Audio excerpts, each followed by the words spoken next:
मतलब रणबीर सिंह ने एक प्रो नेशनलिस्ट मूवी क्या बना ली, एक पूरा इकोसिस्टम ही जल भुन कर राख हो गया है। अभी आपने खबर तो सुनी ली होगी कि फाइस नाम की एक ऑर्गेनाइजेशन ने रणबीर सिंह के खिलाफ नॉन कोऑपरेशन मूवमेंट चला दिया है, यानी प्रैक्टिकली उन्हें बॉलीवुड से बैन करने की बात कही गई है।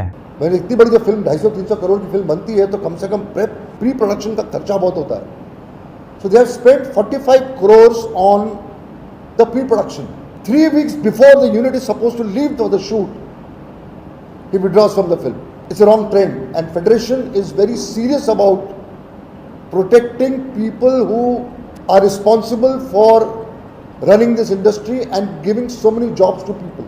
अब जिन लोगों को ये पूरा मामला नहीं पता तो उनको शॉर्ट में बता देता हूँ कि आखिर हुआ क्या है। बेसिकली फरहान अख्तर डॉन 3 नाम की एक नई फिल्म बना रहे थे, बिल्कुल वही शाहरुख खान वाली डॉन यूनिवर्स जिसमें शाहरुख खान के बाद रणबीर सिंह को नए डॉन के रूप में अनाउंस किया गया था। लेकिन प्रॉब्लम ये थी कि फिल्म लगातार डिले हो रही थी, स्क्रिप्ट को लेकर कोई क्लैरिटी नहीं थी, कास्ट पूरी तरीके से लॉक नहीं हो रही थी, शूटिंग शुरू होकर नहीं दे रही थी और पूरा प्रोजेक्ट अप्रोक्सीमेटली 2 साल से डेवलपमेंट स्टेज में लटका हुआ था। और इसी रीजन से रिपोर्टेडली विक्रांत मैसी और कियारा आडवाणी जैसे एक्टर्स भी इस प्रोजेक्ट से खुद को दूर कर चुके थे। रणबीर सिंह का जाना भी लगभग तय माना जा रहा था और ऑनेस्टली देखा जाए तो ऐसा होना ऑलमोस्ट तय था, क्योंकि रणबीर की बैक टू बैक फिल्में फ्लॉप हो रही थी और इसीलिए उस टाइम फरहान शायद खुद इस फिल्म को ठंडे बस्ते में डालने वाले थे। लेकिन तभी धुरंधर आ गई और धुरंधर सिर्फ भारत में नहीं वर्ल्ड वाइड लेवल पर मैसिव हिट हो गई। इस फिल्म के बाद रणबीर सिंह की इमेज अचानक से पूरी तरीके से बदल गई और फिर अचानक से फरहान अख्तर को डॉन 3 की याद आ गई कि चलो भाई जो आधी अधूरी स्क्रिप्ट है उसी पर समहाउ फिल्म बना लेते हैं। लेकिन भाई साहब अब रणबीर सिंह खुद इस आधे अधूरे प्रोजेक्ट पर काम नहीं करना चाहते थे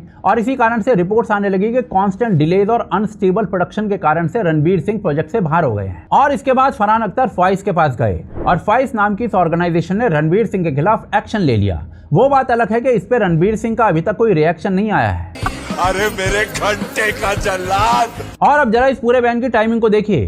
फाइस के चीफ एडवाइजर अशोक पंडित हैं। वैसे तो वे अपने पाकिस्तानी आर्टिस्ट के खिलाफ स्टैंड के लिए जाने जाते हैं, पर जाते ये अजमेर शरीफ भी हैं। खैर कुछ दिन पहले इनका बर्थडे बैश हुआ था, उसमें बॉलीवुड के कई इन्फ्लुएंशियल लोग आए थे जैसे कि जावेद अख्तर, आमिर खान।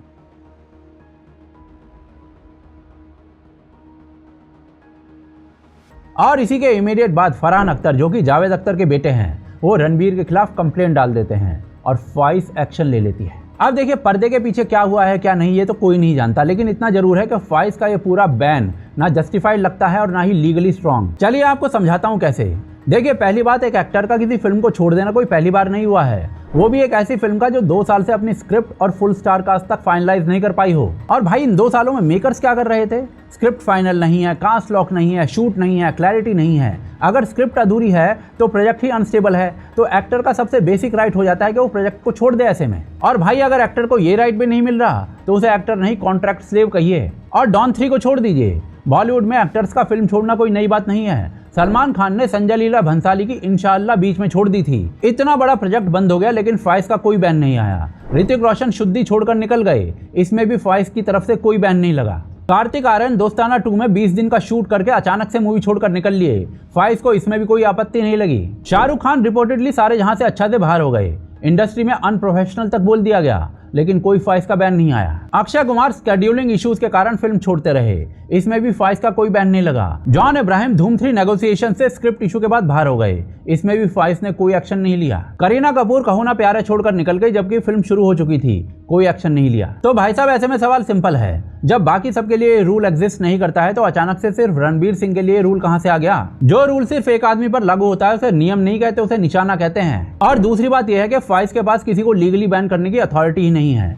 फाइस एक ट्रेड यूनियन है, एक मजदूर संगठन है, ये कोई अदालत नहीं है, कोई जज नहीं है। और इसीलिए इनका ये नॉन कोऑपरेशन मूवमेंट जो है ना वो बेसिकली एक प्रेशर टैक्टिक है, एक कागज का टुकड़ा जिस पर कोई कानूनी मोहर नहीं है। कोर्ट अगर किसी को गिल्टी ठहराए तो वो अलग बात है, लेकिन यहाँ पहले प्रेस कॉन्फ्रेंस हो रही है, मीडिया में नैरेटिव बनाया जा रहा है, पब्लिक इमेज डैमेज की जा रही है। और आयरनी देखिए, ये जो फाइस है ना यानी कि federation of western India cine employees, इसकी शुरुआत 1950s में हुई थी। ये बॉलीवुड के 32 अलग अलग क्राफ्ट एसोसिएशन की मदर बॉडी है। इसमें लाखों वर्कर्स जुड़े हुए हैं और इसीलिए बॉडी ओरिजिनली स्टार्स और प्रोड्यूसर्स की ईगो फाइट को रिजॉल्व करने के लिए नहीं बनाई गई थी। ये बॉडी बनाई गई थी फिल्म इंडस्ट्री के उस सबसे छोटे आदमी के लिए जो 18 घंटे सेट पर काम करता है। Spot boy, lightman, junior artist, editor, makeup artist, technicians, camera assistant, daily veg workers. इस ऑर्गेनाइजेशन का असली काम था इन वर्कर्स की payment, working conditions, over time, safety और डिग्निटी के लिए लड़ना। और सबसे बड़ा जोक यही है कि ये काम भी ठीक से नहीं हो रहा है। रिपोर्ट्स के मुताबिक जब 242 फिल्म एडिटर्स ने लो पे,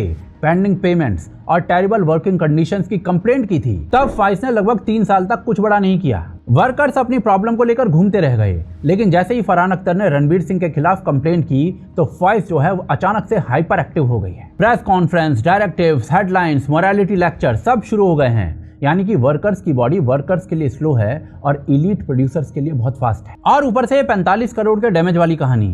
फरहान अख्तर की साइड रिपोर्टेडली बड़ा नुकसान बता रही है, लेकिन सवाल यह है कि शूटिंग शुरू ही कहाँ हुई थी। फुल कास्ट लॉक नहीं है, स्क्रिप्ट फाइनल नहीं है, प्रोजेक्ट ऑलरेडी डिले में था, तो पूरा नुकसान सिर्फ रणबीर के फिल्म छोड़ने से कैसे हो गया? प्री प्रोडक्शन में जो पैसा लगता है, जैसे कि recce, planning, design, script work, preparations, उसका एक बहुत बड़ा हिस्सा नए एक्टर्स के साथ भी यूज हो सकता है। ऐसा नहीं है कि रणबीर ने सेट पर जाकर कैमरा तोड़ दिया हो या फिर हाफ मूवी शूट करके भाग गया हो। और चलो एक पल को मान भी लेते हैं कि रणबीर ने एक्चुअल में पूरा नुकसान कर दिया है, तो भाई जितना जेन्युइन खर्च हुआ होगा उतना सेटलमेंट करके मामला खत्म किया जा सकता था। रिपोर्ट्स के मुताबिक एक्चुअल प्री प्रोडक्शन स्पेंडिंग लगभग 16 करोड़ के आसपास बताई जा रही है, लेकिन डिमांड कितने की जा रही है? लगभग दुगने से भी ज्यादा की। यानी यहाँ पर मेन ऑब्जेक्टिव जो है वो लॉस को रिकवर करना नहीं है, रणबीर सिंह पर प्रेशर बिल्ड करना ज्यादा लग रहा है। और प्रेशर इतना कि समहाउ वो वापस फिल्म में काम करने पर मजबूर हो जाए। और इसका रीजन भी है, धुरंधर के बाद रणबीर सिंह की इमेज अलग लेवल पर चली गई है। अब रणबीर सिंह जिस भी फिल्म में काम करेंगे वो मैसिव अटेंशन लेगी ही लेगी, क्योंकि धुरंधर के बाद रणबीर सिंह कोई नॉर्मल बॉलीवुड के एक्टर नहीं रहे हैं। वो मास नेशनलिस्ट ऑडियंस के बीच में भी बहुत पावरफुल ब्रांड बन चुके हैं। तो मैं कोई साइड नहीं ले रहा हूँ उस बंदे की, मैं बस इस पर्टिकुलर इंसिडेंट के ऊपर बात कर रहा हूँ कि रणबीर की पॉपुलैरिटी आज ऑल टाइम हाई है